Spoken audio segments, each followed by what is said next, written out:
우리 한번 외쳐보겠습니다. 은혜 안에 강하라. 마지막으로 해볼까요? 은혜 안에 강하라.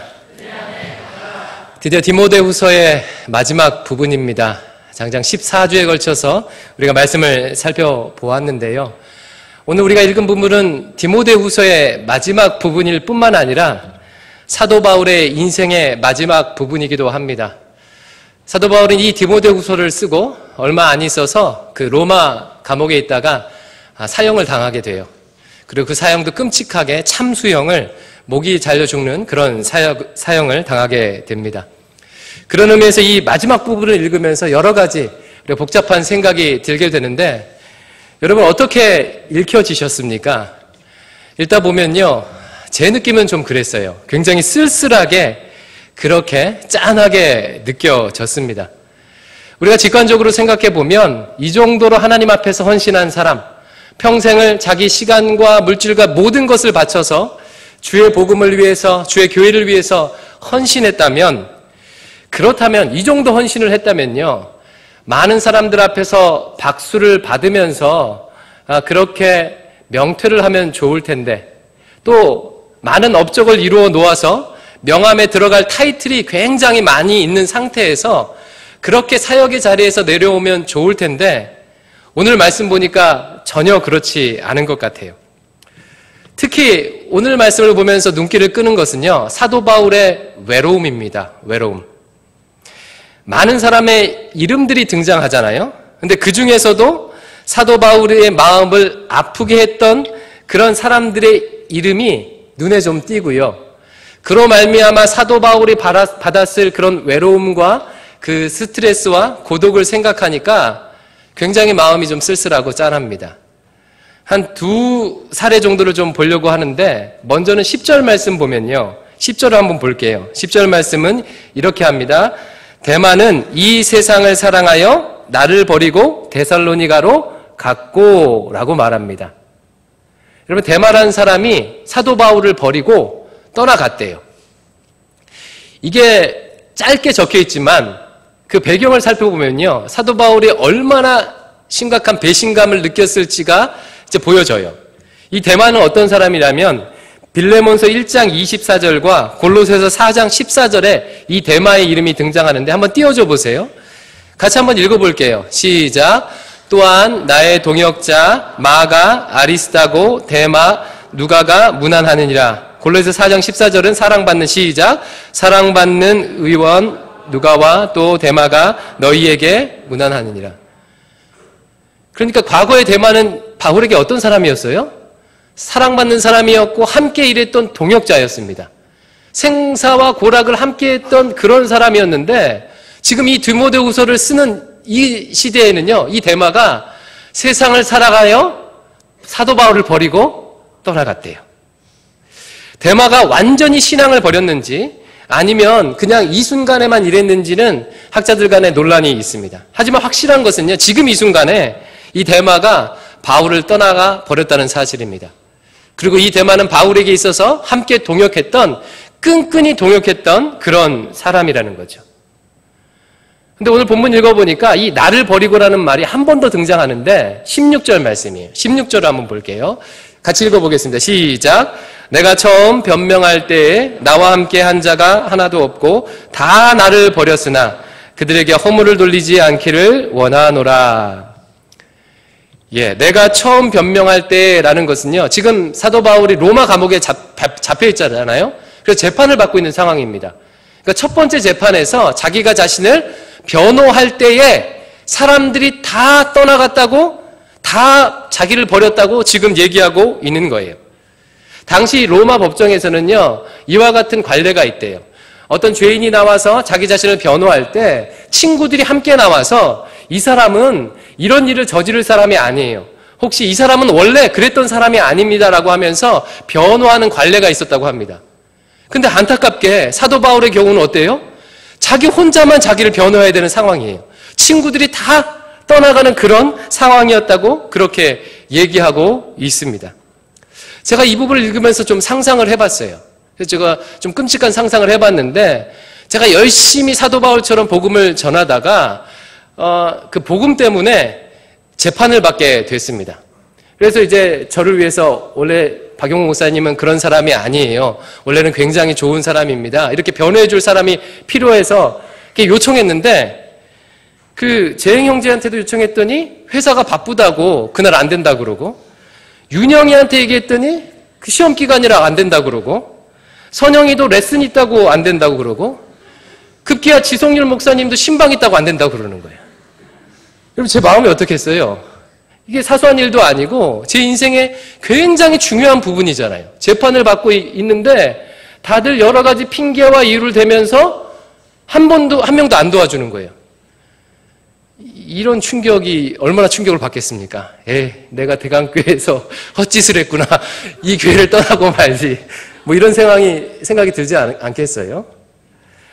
그러니까 지금 사도 바울이 이렇다는 것입니다. 처음에 사도 바울이 처음 로마 감옥에 들어갔을 때는요, 지금처럼 아예 이렇게 격리되어 있던 게 아니에요. 사도행전 28장에 보면 사도 바울이 로마 감옥에 있었는데 그때는요, 가택연금된 상태였습니다. 아직 재판이 안 이루어졌기 때문에 그래서 많은 사람들이 왔다 갔다 했어요. 근데 AD 64년 혹은 65년 이후에 그 로마의 분위기가 바뀝니다. 그 네로 황제가 로마에다가 불을 지르고 나서 정치적으로 몰리니까 이 불은 기독교인들이 저질렀다고 하면서 본격적으로 정부에서 기독교인들을 핍박하기 시작해요. 뿐만 아니라 지금 사도 바울이 로마 감옥에 있을 때는 1차로 로마 감옥에 있을 때와 상황이 달라서 이미 재판을 받고 그 죄인으로 인정받은 다음에 그렇게 된 상황이에요. 그러니까 공식적으로 로마에서 기독교인들에게 핍박이 있고 사도 바울이 이제 감옥에 딱 들어가게 되니까 사람들이 상황이 힘들어지자 뿔뿔이 다 흩어지는 그런 상황입니다. 저는 이 모습을 보면서요, 이 사도 바울의 상황을 보면서 여러 가지, 특별히 교회 공동체에 대해서 여러 가지 생각이 들더라고요. 여러 가지 생각이 듭니다. 뭐 여러 차원에서 적용할 수 있지만 특별히 이 본문을 통해서 교회 공동체, 특별히 같이 함께 하면서 하나님 나라를 꿈꾸는 이 공동체 안에 이런 일들도 일어날 수 있구나라는 것을 좀 다시금 살펴보게 돼요. 첫 번째로 좀 깨닫는 것은 무엇이냐면요, 제자 삼는 사역을 할 때, 하나님 나라를 위한 일을 할 때, 같이 한 교회에서 공동체로 있을 때 이 공동체 식구들을 통해서 상처받을 수 있다는 사실을 다시 한번 확인하게 됩니다. 우리가 흔히들 착각하는 것 중에 하나가요, 하나님의 교회는 이 교회가 완성된 천국이라고 생각하는 거예요. 그리고 이 교회에 다니는 고인들은 천사라고 착각하는 것입니다. 그래서 교회에 가기만 하면 이 교회 안에 무슨 일을 함께 할 때 다 서로 사랑하고 격려하고 칭찬하고 실수도 덮어주고 오래오래 기다려주고 이런 일이 발생할 거라고 생각합니다. 하지만 여러분 어떠십니까? 막상 교회 다니다 보니까 정말 그래요? 여기가 이 대강교회가 더함 공동체가 완성된 천국 같습니까? 옆에 있는 형제 자매들이 천사 같아요? 그러지 않은 일들이 굉장히 많이 있습니다. 일반적으로 교회 생활을 경험할 때 다음에 3단계를 거친대요. 다음에 3단계. 첫 번째 단계는 환상기입니다. 두 번째 단계는 환멸기예요. 세 번째 단계가 성숙기예요.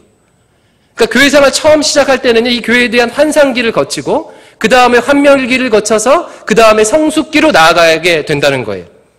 여기 대부분 청년들이 앉아 있으니까 우리 청년 어떤 새신자 개인에게 한번 제가 가상으로 사례를 적용해서 한번 얘기해 볼게요. 환상기는 이와 같죠.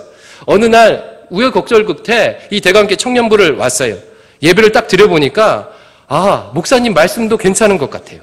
굉장히 보수적이지도 않고 어떤 윤리 문제를 개인적으로만 얘기하지도 않고 사회 구조 문제에도 관심을 갖고 그리고 성경적으로 설교하려고 노력하는 모습이 막 보이는 거예요. 목사님 이 교회 목사님 설교 괜찮네? 찬양을 하는데 막 은혜가 돼요. 가사가 내 얘기를 하는 것 같고 막 은혜가 됩니다. 그리고 딱 찬양을 할 때 수화 찬양도 하는 거예요. 아니, 장애인과 같은 소수에 대한 관심도 있네? 이 교회 괜찮네? 그래서 등록하기로 마음을 먹어요. 새가족반에 갔습니다. 새가족반에 갔더니 심지수, 심혜진 두 심자매들이 아주 환영하면서 막 맞이해 주는 거예요. 더함 공동체 갔더니 강선영, 김선아, 이하란 이 자매님들이 막 환영하면서 맞이해 주는 거예요. 여러분 어떻습니까? 말씀도 은혜가 있지, 찬양도 은혜가 있지, 그리고 순장들의 따뜻한 돌봄이 있어요. 무슨 일이 있었냐 전화하고 혹시 안 나오면요 기도하겠다고 하면서 또 1대1로 만나서 이런 교제가 있습니다. 그럼 어떤 마음이 들겠어요? 오, 이 교회 진짜 좋다. 이 공동체 함께 할 만하네. 이런 환상들이 이제 있게 됩니다. 근데 이와 같은 환상기를 딱 지나고 나면 무엇을 이제 접하게 되죠? 이제 환멸기에 조금씩 들어가게 돼요. 환멸기가 찾아옵니다. 그리고 대부분 보면요, 이 환멸기는요, 사람에 대한 실망이에요. 사람으로 말미암아 얻게 되는 환멸이죠. 물론 교회의 답답한 구조라든가 비민주적인 시스템, 그리고 처음에는 새로 왔으나 반복해서 오는 그런 생활의 지루함 등도 이 환멸기를 오게 할 수도 있지만 대부분의 경우는 어때요? 사람 때문에 옵니다. 이제 새가족반에 등반했어요. 오늘 등반한 두 분 계신데 이제 순회 갑니다. 이제 순회 가게 되면 1차적 충격이 와요. 어떤 충격이죠? 새가족반에 있을 때는요, 순장이 매주 전화해주고 관심을 가졌는데 이제 순회 가니까요, 단톡방에 딱 초대를 하더니 공지사항만 띄우네? 관심이 없는 거예요. 전화도 안 해요. 새 순장은 연락도 별로 없어요. 순회 딱 갔더니 다른 순원들이 순모임 찬석이 들쑥날쑥 하는 거예요. 들쑥날쑥. 아, 이래도 되나? 그러다가 결정적으로요, 한 순원이 별로 친해지지도 않았는데 이렇게 말해요. 야, 너 오늘, 자매님 오늘 웨이브 했네요? 혹시 잘 보이고 싶은 사람 있어요? 별로 친하지도 않은데. 예. 그러면 어떤 마음이 들어요? 교회가 왜 그래? 교회가 왜 이래? 라는 마음이 듭니다. 근데 이 초기에 이 위기를 잘 벗어나면요, 그래도 어느 정도 교회 안에 정착을 하게 됩니다. 특히 성장반 등의 훈련을 받게 되면 비록 사람들은 그렇지만 그 훈련이 주는 동기부여가 있어요. 그래서 위기를 좀 잘 겪어나가게 되죠. 그러다가 2차 위기가 활동이나 사역을 하면서 이제 오게 되어지죠. 주일학교 교사나 성가대 등을 이렇게 우리 청년들이 하게 되면요, 이런 경우를 겪을 수가 있습니다. 시험 때문에 주일학교 교사인데 혹은 성가대인데 내가 늦게 왔어요. 그러다가 몇 주 이제 좀 늦게 오기도 하고 또 토요일날 MT 갔다가 늦게 돌아와서 빠지기도 하고 그랬습니다. 그랬더니 어느 날 그 교사 회의를 해요. 부장 집사님이 딱 앉아 있는데 이렇게 말합니다. 아, 우리 요즘에 선생님들이 좀 늦게 오시는 분들이 계시고 빠지는 분들도 계시는데 아이들에게 본의 안 되지 않습니까? 선생님들 좀 늦게 오지 마세요 라고 말하는데 내 얼굴을 빤히 쳐다보면서 얘기하는 거예요. 그 회의가 딱 끝나고 나서 마음에 이런 마음이 들죠. 아니, 어떻게 그럴 수 있어? 비록 내가 선생이라 빠지긴 하지만 아니, 개인적으로 그러면 개인적으로 말하든지 하지 어떻게 이렇게 공식석상에서 나한테 이렇게 모욕을 줄 수 있어? 어떻게 교회가 이렇게 사랑이 없어? 어떻게 교회가 이렇게 사랑이 없어? 이런 마음이 들 수 있죠. 청년부 임원하다 보면 어떻습니까? 청년부에서 같이 팀장이나 임원이나 팀원으로 활동하다 보면 이건 더 가관이에요. 예, 더 가관이에요. 일단 청년들은 약속부터 안 지켜요. 그렇죠? 아니, 그래도 팀장급이고 순장급이고 뭐 일을 하겠다고 모였으면 약속을 지켜야 되는데 늦게 오는 거예요. 1시간, 2시간 막 이렇게. 그리고 회의를 딱 해요. 모임을 시작할 때는 뭐라 그래요? 하나님 역사해 주시옵소서, 성령님 도와주시옵소서 딱 그러는데 회의가 시작하면요, 지 말이 맞다고 서로 막 주장하고 싸우기 시작하는 거예요. 회의만 시작하면 상처 주고 그리고 상처받고 싸우는 일들이 있어요. 여러분, 정말로 참 이렇게 신기한 일인데요. 예를 들어 싸우는 사람들 한번 보십시오. 싸우는 사람, A의 경우 두 사람이 싸우는데 아이고, 내 말이 틀렸어요. 제가 잘못했어요. 제 생각이 짧은 것 같아요.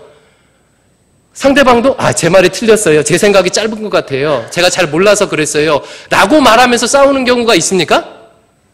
이런 경우는 거의 없어요. 대부분 보면 어떻게 싸워요? 내 말이 옳다는 거예요. 나도 말이 옳다고 그러고 저 사람도 말이 옳다고 그래요. 근데 한번 생각해 보십시오.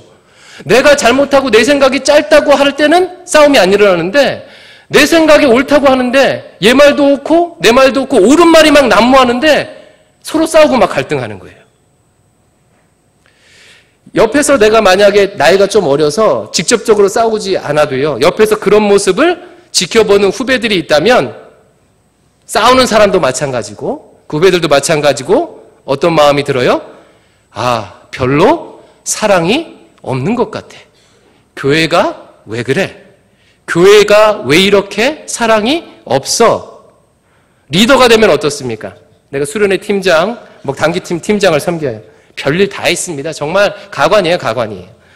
왜 이렇게 하냐고 따지고 상처받았다고 하고, 그리고 늦게 오고 약속은 안 지키고 책임을 맡았는데 미루고 중도에 포기하고 잠수 타고 아주 치를 떨게 되죠. 그렇죠? 내가 다시는 봉사하나 봐라.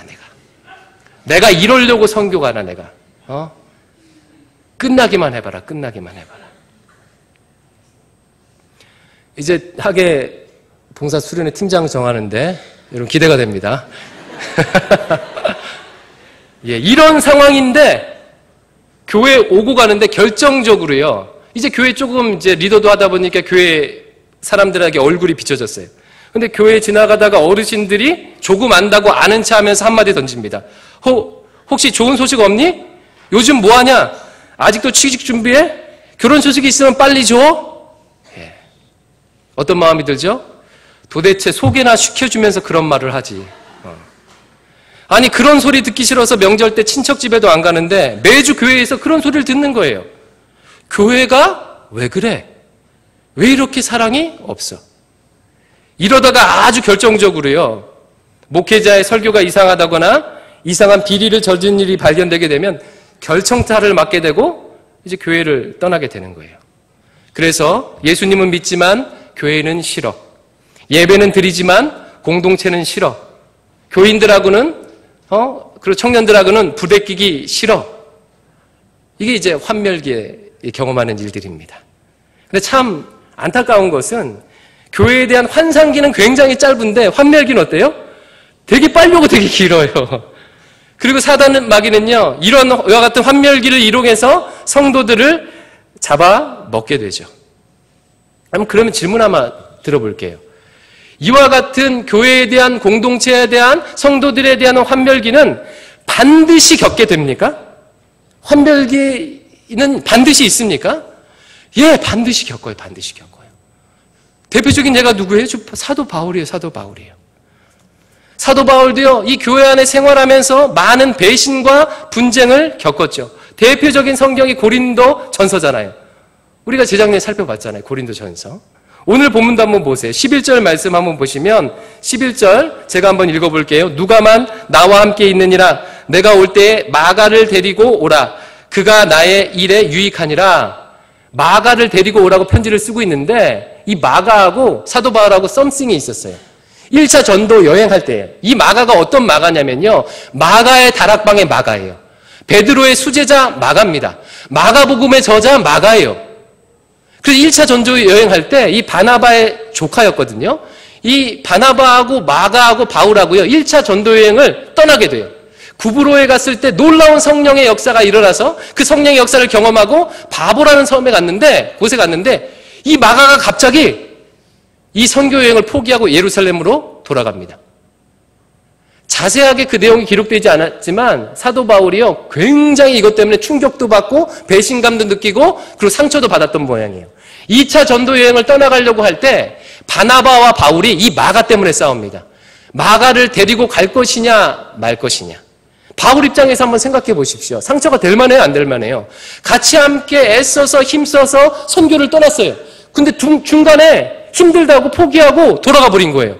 근데 이 사람이 다시 선교를 가려고 그러는데 또 함께 가겠대.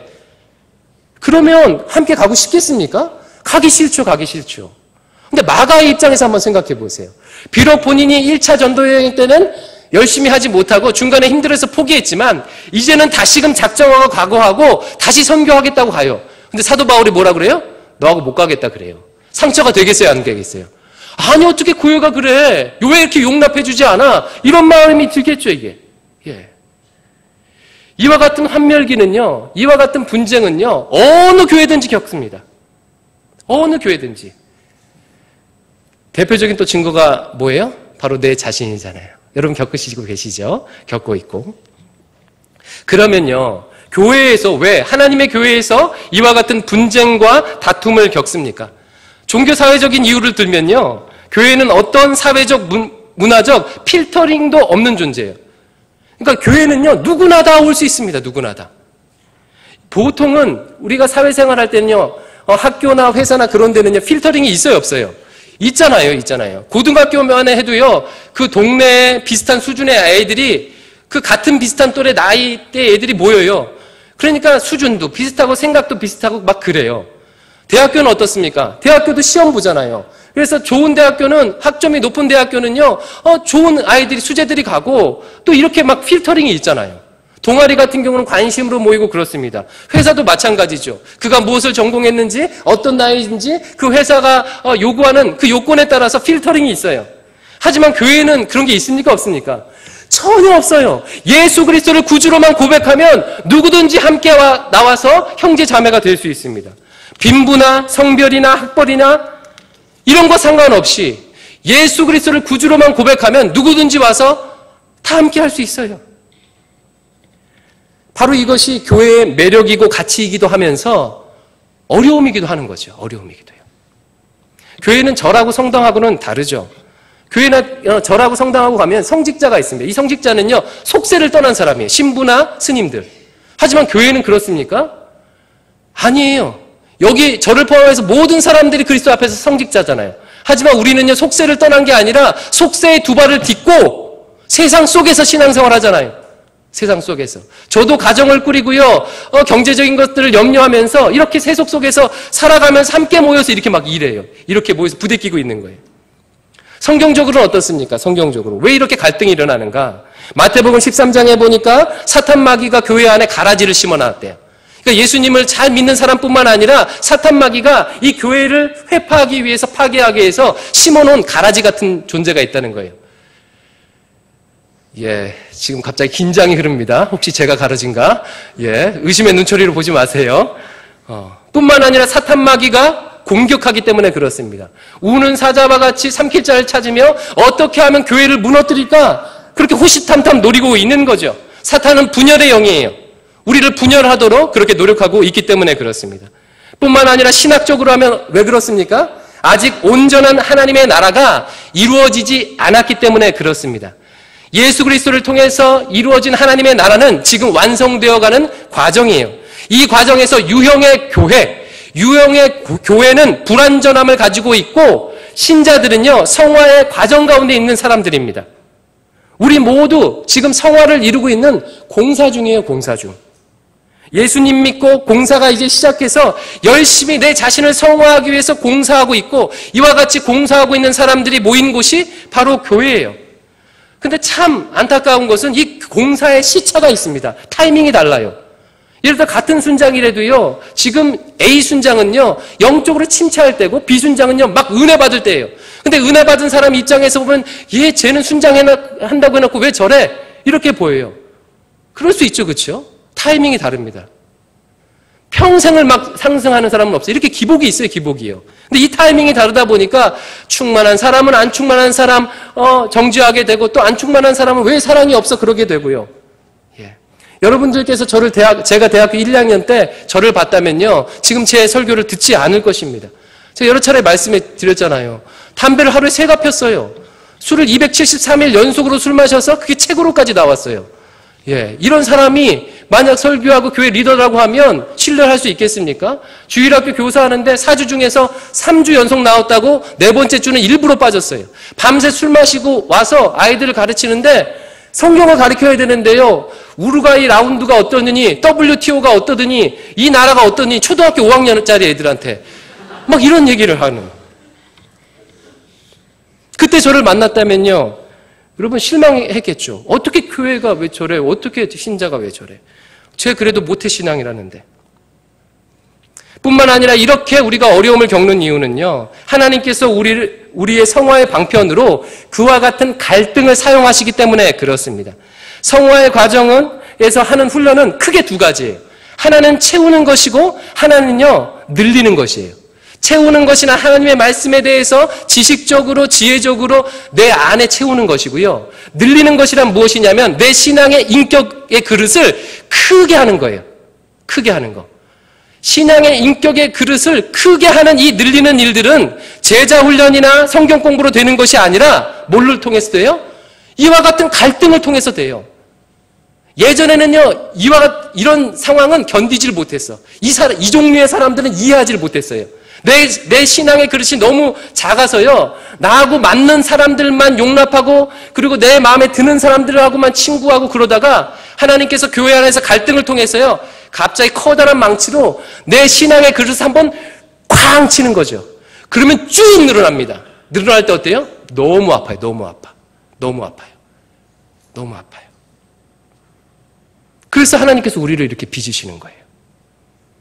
이런 과정을 잘 겪고 이겨내야 무슨 기에 접어들어요? 성숙기에 접어듭니다. 성숙기. 성숙기란 어떤 시기입니까? 두 가지 의미가 있는데 첫 번째는요, 저를 따라해 보겠습니다. 먼저는 내가 성숙한 상태이다.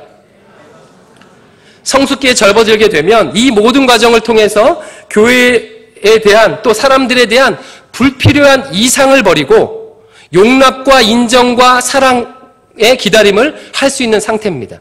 우리 16절 말씀을 다시 한번 읽어볼게요. 16절입니다. 16절 시작. 다 나를 버렸으나 그들에게 허물을 돌리지 않기를 원하노라. 사도 바울이 뭐라고 고백하고 있어요? 다 나를 버렸는데 그들에게 허물을 돌리지 않기를 원한다고 고백하고 있어요. 그 질문 드려볼게요. 사도 바울이 변호를 하고 있는데, 재판하고 있는데 다 자기를 버렸어. 상처를 받았을까요? 안 받았을까요? 상처를 받았죠. 안 받으면 인간이 아니죠. 근데 어떻게 됐다는 거예요? 그것을 잘 해석하고 성숙하게 잘 소화했다는 뜻이에요. 사람들이 그럴 수 있음을 인정했다는 거예요. 사람들의 연약함을 인정해 줬다는 거예요. 근데 이 말씀이 어디서 본 것 같지 않아요? 나를 버렸으나 그들에게 허물을 돌리지 않기를 원한다. 어디서 본 것 같지 않아요? 예수님에서요. 예수님께서 십자가에 달려 죽으실 때 수많은 사람들이, 얼마 전까지만 해도 호산나 다윗의 자손이여 했던 사람들이 예수님을 손가락질하면서 네가 하나님의 아들이거든 거기서 내려와 봐라 하면서 예수님을 십자가에 못 박고 있었어요. 그때 예수님께서 어떻게 하셨습니까? 그래? 한번 맛 좀 볼래? 하고 갑자기 막 내려오셨어요? 안 그러셨어요. 주여 저들의 죄를 용서하여 주시옵소서. 인간의 연약함과 인간의 타락과 인간의 부족함에 대해서 누구보다도 이해하셨던 예수님께서요, 그렇게 하셨다는 거예요. 바로 그와 같은 어려움을 감당할 수 있을 만큼, 나를 힘들게 한 사람을 포용하고 용서할 수 있을 만큼 마음의 크기가 넓어져서 무한히 넓으신 예수님을 닮아가는 상태, 이것이 바로 성숙기죠. 그러면 사도 바울이 왜 이와 같은 포용, 이와 같은 용납이 가능했겠습니까? 17절 말씀에 그 키가 있습니다. 17절 읽어볼게요. 주께서 시작. 주께서 내 곁에 서서 나에게 힘을 주심은 나로 말미암아 선포된 말씀이 온전히 전파되어 모든 이방인이 듣게 하려 하심이니 내가 사자의 입에서 건짐을 받았니. 내가 재판할 때 다 나를 떠났어요. 하지만 누가 함께 하셨다는 거예요? 주님께서 내 옆에 서서 나에게 힘 주셨다고 고백하고 있습니다. 바로 살아계신 우리 주 예수 그리스도를 바라봤기 때문이에요.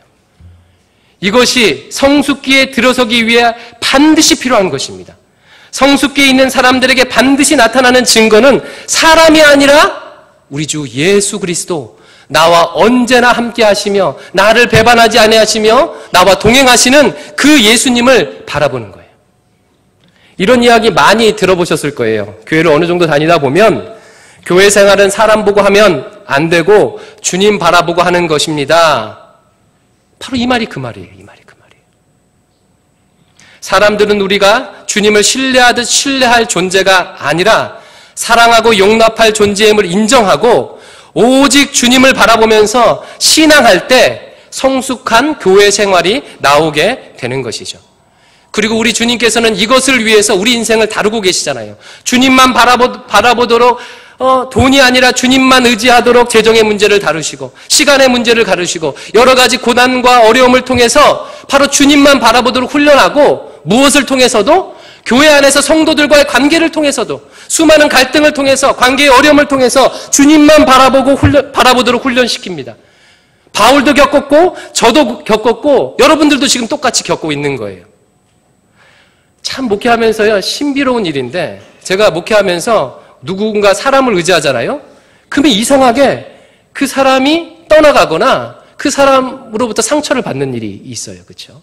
목회가 바쁘다 보니까 야, 제 청년이 좀 열심히 하는데 하고 나도 모르게 그 사람을 의지하는 마음이 있으면 하나님께서 어떻게 그렇게 정말 아시는지요. 갈등이 있거나 아픔이 있거나 의지하지 못하도록 만드는 경험을 정말 수도 없이 많이 겪었습니다.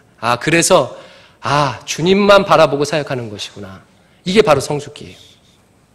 그리고 성숙기는요, 두 번째로요, 자기 자신이 이렇게 주님만 바라봄으로 성숙하게 성장할 뿐만 아니라 두 번째로는 성숙해져서 공동체와 함께 하나님 나라를 이루는 그런 상태입니다. 하나님은 공동체의 하나님이시죠.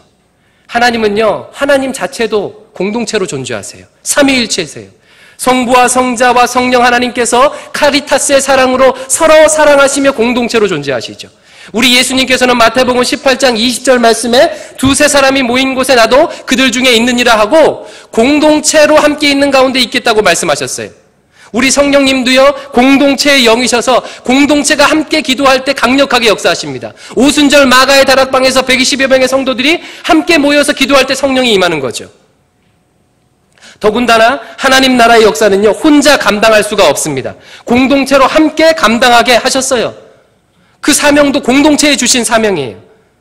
전도서 4장 12절 말씀에 보니까 이렇게 말합니다. 한 사람이면 패하겠거니와 두 사람이면 맞설 수 있나니 세 겹줄은 쉽게 끊어지지 아니하니라. 이런 영적 전쟁 가운데 혼자 싸울 수 없다는 거예요. 같이 공동체로 싸우라고 그렇게 말하고 있어요. 그래서 혼자만 교회 다니시는 분, 그 공동체에서 함께 이 갈등을 경험하지 않는 분들의 기도 제목을 보면 제가 선입견인지는 몰라도 제 경험적으로요 그런 분들, 그냥 교회만 왔다 갔다 하시는 분들이 나라와 민족을 위해서 제자 삼기를 위해서 시대와 조국을 위해서 기도 제목 별로 안 내놔요. 거의 대부분 자기 기도 제목밖에 없어요. 만약 제자 삼는 일 하나님 나라를 위해 일하려고 하면 혼자 있을 수 없기 때문에 그렇습니다. 오늘 본문을 보십시오. 사도 바울이 뭐라고 했어요? 다 나를 버렸으니까 재판받을 때도 버리고 대마도 떠나갔으니까 이제는 주님만 바라보면서 홀로 사역할 거야 라고 고백하지 않아요. 여러 명의 이름을 언급하고 있습니다. 앞에서 본 대로 속상하게 하고 어렵게 하는 사람들의 이름도 있지만 자세히 살펴보면요 더 많은 동역자들의 이름이 등장합니다. 언급했던 마가하고도 비록 한때 갈등했지만 지금은 동역자가 돼서 마가가 나에게 유익하다라고 고백하고 있고 지금 편지를 받고 있는 디모데와가 함께하고 있고 누가, 브리스가, 아굴라, 오네시보로, 에라스도 이와 같은 사람들과 함께 같이 하나님 나라를 꿈꾸고 있는 거예요. 우리는 교회 안에서 우리를 어렵게 하는 사람들도 만나지만 사실 더 좋은 사람들을 많이 만납니다. 그런데 내가 아직 미성숙하기 때문에 성숙기에 접어들지 않았기 때문에 그 좋은 사람들보다 나를 힘들게 하는 사람들에게 더 초점을 맞추게 되죠. 심리학자들이 말하기를 대부분의 경우 우리를 힘들게 하는 사람들은 우리가 만나는 사람들 중에 10%도 안 된대요. 나머지 90% 사람들은요 나를 지지해주거나 나에 대해서 별로 관심 없거나 일상적으로 별 탈 없이 지나는 사람이에요. 근데 사단마귀는 한때 나를 힘들게 했던 이 10% 때문에 공동체의 축복과 은혜를 누리지 못하게 하죠. 목사님은 좋은데 나에게 힘드는 순정 언니는 좋은데 저 사람 때문에 공동체를 포기했다는 거예요. 사실 반대가 돼야 정상 아닙니까? 저 사람은 비록 나를 힘들게 하지만 그래도 이렇게 나를 돌봐주는 목사님도 있고 순장 언니도 있고 이렇게 더 많은 함께한 형제 자매가 있기 때문에 비록 어렵지만 함께하겠습니다가 돼야 되는데 사단마귀는 반대로 하도록 만든다는 거예요. 혹시 환상기에 있다면 그 환상을 충분히 즐기시되 주님과 인간에 대한 기대를 혼돈하지 말기를 바랍니다. 환멸기에 있다면 잘 극복하시기를 바라요. 내 인생의 그릇을 넓게 해주시는 주님의 손길을 거부하지 말고 갈등을 통해 성장하시기 바랍니다. 무엇보다도 이 과정을 통해서 주님만 바라보는 법을 배우시기 바라요. 성숙기에 있다면 공동체가 하나님이 주신 은혜이며 그 공동체로 하나님께서 나를 강하게 하시는구나 라는 것을 깨달으셨을 거예요. 그렇다면 그 은혜를 환상기와 환멸기에 있는 사람들과 서로 나누고 도와주시기를 바랍니다. 서로 돌아보아 사랑과 선행을 격려하며 모이기를 힘쓰라 하신 그 주님의 명령을 쫓아서 할 수 있는 한 모임에 힘쓰세요. 신앙의 공동체가 건강히 서도록 환상기와 환멸기에 있는 사람들을 돕고 세우시기 바라요. 그렇게 성숙기에 있는 사람들이 많은 공동체는요, 정말 성숙한 공동체죠. 우리 대관교회 같이요. 함께 함의 은혜를 누리며 넘쳐나도록 그렇게 역사하시는 그 하나님을 의지하시면서 여러분, 우리 주님 오실 때까지 비록 좀 갈등하고 그러지만 함께 합시다. 제가 먼저 배신을 안 할게요. 여러분도 배신하지 마시고 힘들고 어려워도 갈등하면서 어깨동무하며 하나님 나라를 함께 꿈꾸게 되시기를 주의 이름으로 축원합니다.